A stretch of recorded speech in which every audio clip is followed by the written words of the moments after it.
In any large city, the tale of the missing is told in many ways, and suicide is one of them.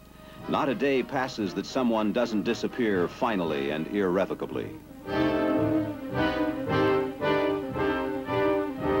the waters adjacent to New York alone, more than 200 bodies are found every year. The harbor police are assigned the gruesome business of grappling in the depths for missing corpses. And every suicide is of interest to the Missing Persons Bureau. It may close out a case in the files. The clothing left behind in this case interests Captain Cronin particularly. A precinct report of a missing girl describes the same kind of clothes as were found on the bridge. Captain Cronin shows the clothes to the parents of the missing girl. Yes, she was wearing those when she disappeared. Then the detective hears a familiar story. Poor marks in high school, stern parental punishment, bitter quarrels. A home life that became intolerable to the girl. Motive enough for running away, perhaps, but suicide. The detective wonders if this Jane Doe, age 16, was the type to do away with herself. Human nature is the captain's specialty, and to learn more about the nature of this particular human, he asks to examine her room. He's especially interested in the girl's clothes closet. Has anything been removed? Yes, the mother confirms his suspicion. Her daughter's best suit and dress are gone. People who intend to kill themselves don't take extra clothing with them. And her personal trinkets, her prized possessions. She took them along, too. Captain Cronin decides to probe further and asks the name of the girl's high school. Sometimes there are more clues to a child's character at school than at home. The detective learns that her school record was bad, that she was flighty and unstable.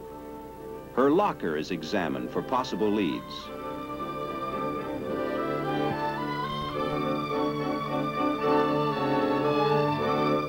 And he finds something, a book on how to be a model. Neither teacher nor parents suspected such leanings in this plain Jane Doe, but the evidence is there. The modeling story is confirmed by her best friend. Sure, she came here to practice being a glamour girl, kept a secret makeup kit here so her parents wouldn't know. A few more questions and Captain Cronin makes up his mind. The suicide was a hoax.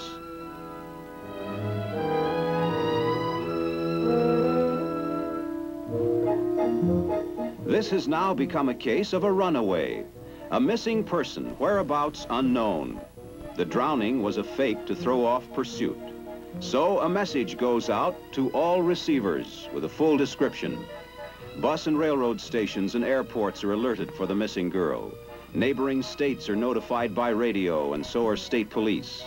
In addition, the Missing Persons Bureau has its own radio broadcasts to the public at large. And nationwide, the girl's picture and description are included in the FBI bulletin, which reaches all chiefs of police.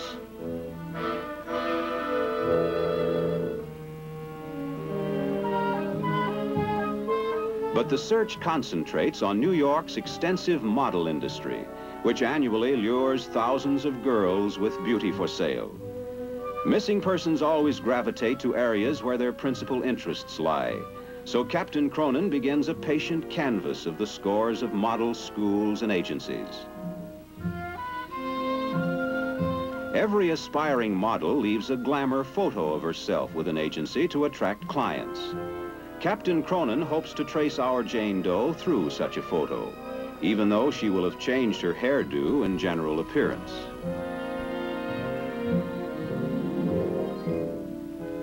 Fly-by-night model outfits prey on innocent and unwary girls, and the detective's job is to find this one before she gets into serious trouble.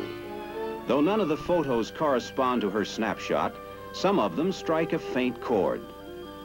The detective plays a hunch, based on his knowledge of what a beauty photographer can do to glamorize even the plainest woman. He's got an idea, and he'll follow it through.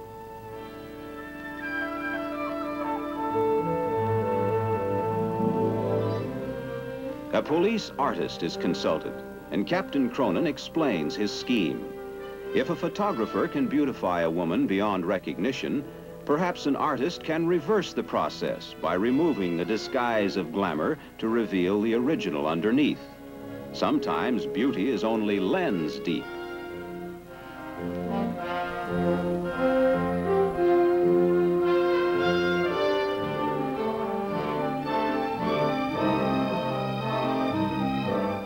After days of painstaking work, the artist has the pictures ready for inspection.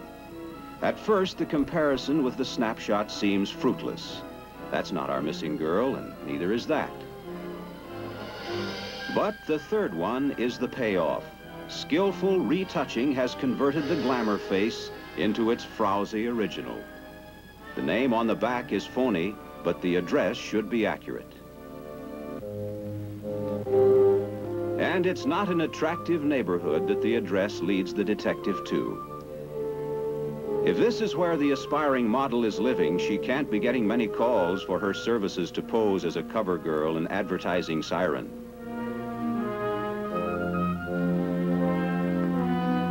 This Jane Doe, if it's she, has come a long way from the home and security she was so eager to flee.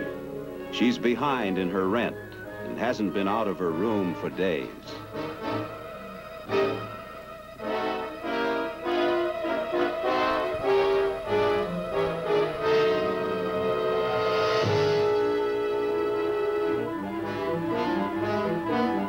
It's plain Jane, all right, at the end of her glamour trail, trying to make her suicide hoax a reality with sleeping pills.